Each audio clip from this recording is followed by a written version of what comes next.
أعوذ بالله من الشيطان الرجيم بسم الله الرحمن الرحيم Bismillahirrahmanirrahim. Assalamualaikum warahmatullahi wabarakatuh. Alhamdulillahirabbil alamin wal aqibatu lil muttaqin wala udwana illa 'alal zalimin. Asyhadu an la ilaha illallah wahdahu la syarika lah wa asyhadu anna Muhammadan abduhu wa rasuluh allazi la nabiyya wa la rasula ba'da. Qala Nabi sallallahu alaihi wasallam sumu tasihu. Jamaah Masjid Qudwah yang Allah muliakan rahimakumullah. Kata seorang ahli tasawuf mengatakan bahwa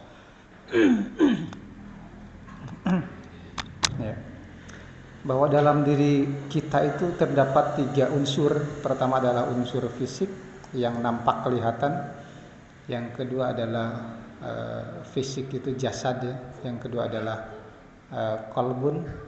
Qalbun itu lebih dalam, dan yang ketiga adalah ruh. Jadi fisik, dalam jiwa, kemudian ruh. Jadi 3 hal itu. Begitupun halnya dengan namanya penyakit juga sama. Ada penyakit fisik, ada penyakit jiwa gitu. Stres gitu, ayan, ada kegila-gilaan itu penyakit, dan juga ada penyakit ruhani. Nah ini kalau di tataan mah, kalau penyakit fisik gampang, lamun penyakit sigara romeheun hapur bisa ka warung kan. Lamun ternyata juga batuk juga kan bisa dengan OBH lagi kalau penyakit gampang. Itu penyakit fisik. Lamun penyakit jiwa itu lumayan ada susah, bahkan ada khusus. Di Jalan Riau itu Riau 11 ada khusus ya rumah sakit yang menangani kelompok-kelompok yang anu euwah, anu gelo, anu ayan, gitu, stres gitu. Itu penyakit-penyakit jiwa itu. Dan yang ketiga sekalian, nah itu bisa ditangani bisa, tapi memang rada jero, rada susah. Kemudian penyakit yang ketiga ada penyakit ruhani. Ini juga yang luar biasa, ini tidak ada dokternya nih. Bahkan juga harusnya ustadz ini, tapi juga ustadz juga kadang-kadang terkena penyakit ini, penyakit ruhani. Penyakit ruhani itu apa? Penyakit yang memang gini. Jadi lamun maca Quran itu karek selmar, karek taud gitu nya. Auzubillahi minasyaitonir rajim. Mama itu HP geus tinggalkeun gitu nya. Itu penyakit ruhani gitu. Jadi kencang kan HP gitu. Tinggalkeun ngaji mah. Kemudian juga lamun ternyata melihat orang lain bahagia, sukses, kemudian berhasil, kemudian hati kita teh panas, nah itu penyakit ruhani. Eta penyakit ruhani. Batur tatangga maju juga orang jadi panas gitu. Jadi nungtut ke lawanan ke pasangan teh gitu. Batur mata tangga mah kieu maju, nah urang iraha, urang juga batur, ada batur juga urang. Itu penyakit ruhani itu. Jadi hati-hati. Dan ini memang bisa menimpa siapapun gitu. Da kiai, ustaz, oge sarua. Yang memang dokter ini mah. Apa susah. Jadi yang tidak ada dokternya itu memang yang lebih ripuh gitu. Yang 2 itu penyakit fisik tadi ada, bahkan obat warung cukup gitu kalau fisik. Penyakit jiwa itu itu ada dokternya khusus. Bahkan hari ini gini, semua penyakit yang 3 itu hadirin sekalian ternyata bisa disembuhkan oleh yang namanya puasa. Maka kata Nabi, walaupun hadisnya itu dianggapnya kontroversi nih, sumu tasihu, ibu-ibu, bapak-bapak, saumlah. Dan dengan saum itu ternyata akan mendapatkan sebuah kesehatan yang luar biasa. Imam Al-Ghazali itu hampir 700 tahun yang lalu dia mengatakan ada 3 hal yang memang bisa disembuhkan oleh yang namanya saum. Yang pertama adalah bahwa saum itu bisa menghilangkan, membersihkan racun dari tubuh kita. Nah, hadirin sekalian, belum lama ini saya mendapatkan broadcast yang luar biasa. Ada orang Jepang, Yoshio Mori namanya, dokter. Dia mendapatkan Nobel penghargaan kesehatan dunia karena dia sudah menemukan sebuah metode cara untuk menyembuhkan seseorang manusia. Caranya itu apa? Autophagy namanya. Autophagy itu adalah ternyata saum. Bahasa kita mah adalah saum. Padahal dia bukan Islam. Jadi kata dia itu, barang siapa yang mengosongkan perutnya sampai ke 10 sampai ke 12 jam, itu dalam 1 minggu itu 2 kali, itu akan sembuh, akan senantiasa sembuh, kemudian dia cager. Dan itu dibuktikan zaman Rasulullah SAW itu kan ada beberapa tabib yang posisinya siga dokter ayeuna nganggur beberapa bulan bahkan tahun itu nganggur. Kenapa? Karena memang kelompok itu sahabat-sahabat itu adalah dia pandai untuk melaksanakan saum. Dan resepnya hadis sekalian, ternyata dia itu tidak makan sebelum dia lapar.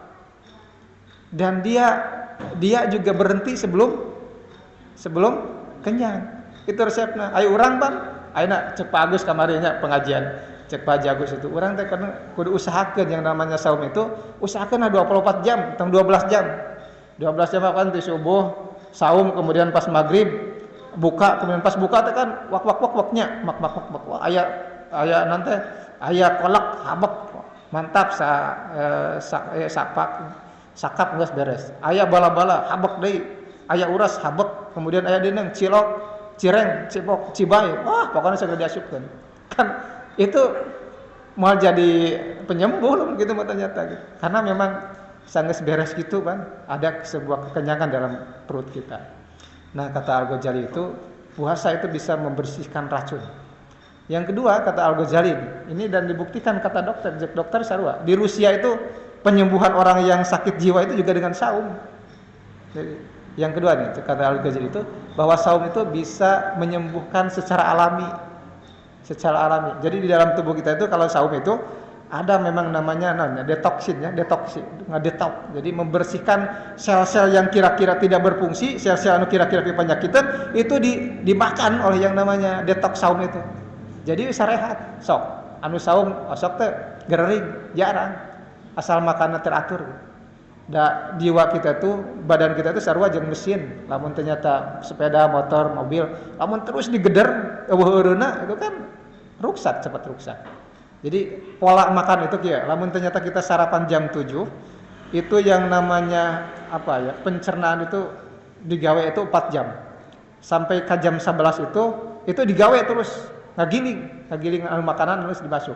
Kabayang lamun ternyata urang teh saum, itu segala diasupkeun. Jam 7 makan, datang ke kantor teh jam 8 aya bala-bala capluk. Kemudian aya naon deui beurit makan deui. Kemudian jam 11 itu jam 12 geus makan deui. Jam 12 teh kuduna ngadaguan magrib, ieu mah geus jam 2 makan segala dimakan.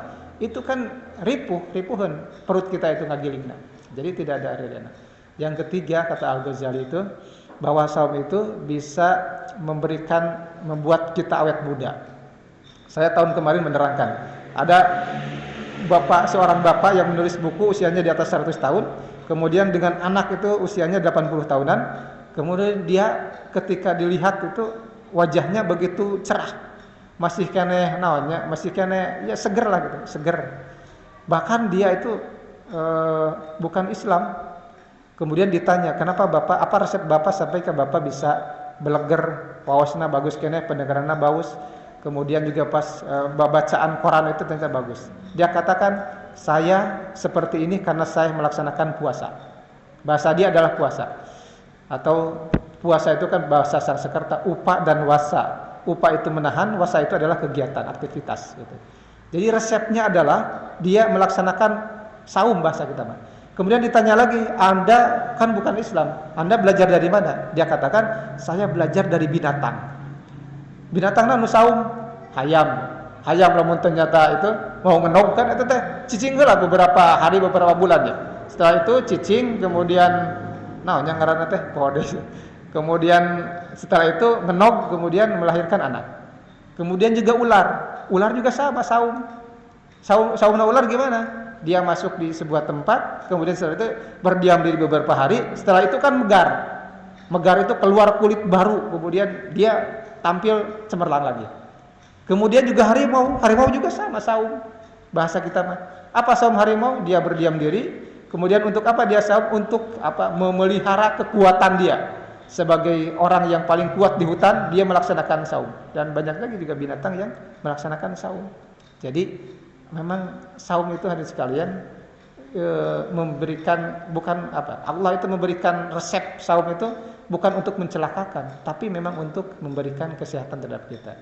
Itu hadirin sekalian, karena juga waktu, mudah-mudahan ini menjadi semangat bagi kita untuk sungguh-sungguh bagi kita untuk senantiasa melaksanakan saum minimal yang 1 tahun sekali. Lebih bagus kalau kita bisa saum sunat Senin Kamis, apalagi sampai ke Daud, itu luar biasa. Karena Daud juga dilaksanakan oleh Nabi Yusuf. Ketika dia segala ayah jadi menteri logistik, dia tiap hari ternyata saum. Saya saum. Ketika ditanya apa yang menyebabkan bapak saum padahal segala ayah makanan segala ayah melimpah, dia katakan saya saum takut saya kenyang. Karena kalau kenyang saya takut nanti lupa terhadap rakyat. Gitu. Nah, sekalian, saya ada catatan menariknya. Ternyata bagi orang yang kenyang itu, yang tekan ngedol saum sebenarnya.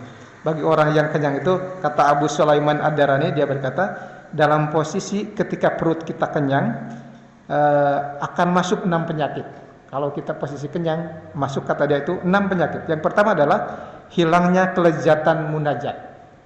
Yang kedua adalah berkurangnya kemampuan menyimpan hikmah. Yang ketiga, memudarnya empati pada penderitaan rakyat. Yang keempat, tubuh akan terasa berat untuk melakukan ibadah dan bertambahnya gelora syahwat. Kalau segala boga, segala ayat, syahwat itu kan menentukan. Bahkan kata Al-Ghazali itu, dengan posisi kenyang segala ayat, kita dicelakakan oleh 2 hal. Yang pertama adalah urusan farji, urusan kemaluan, urusan pasangan hidup, pasangan jenis. Yang kedua adalah mamin atau makan dan minum. Inilah yang bisa menyebabkan kehancuran dan kecelakaan manusia. Sehingga Adam pun diturunkan dari surga ke bumi itu lantaran dia telah melanggar posisi itu. Dia tidak bisa menahan apa yang diperintahkan oleh Allah Subhanahu wa taala. Mudah-mudahan ini menjadi pengingat bagi kita untuk senantiasa berada dalam jalur Allah, rel Allah, dan kita akhirnya bisa selamat, bisa sehat lahir dan batin, dan yang penting adalah bisa selamat dunia dan akhirat. Amin ya rabbal alamin. Rabbana atina fid dunya hasanah wa fil akhirati hasanah wa qina azabannar. Aqulu qouli hadza wa astaghfirullah li wa lakum. Assalamualaikum warahmatullahi wabarakatuh.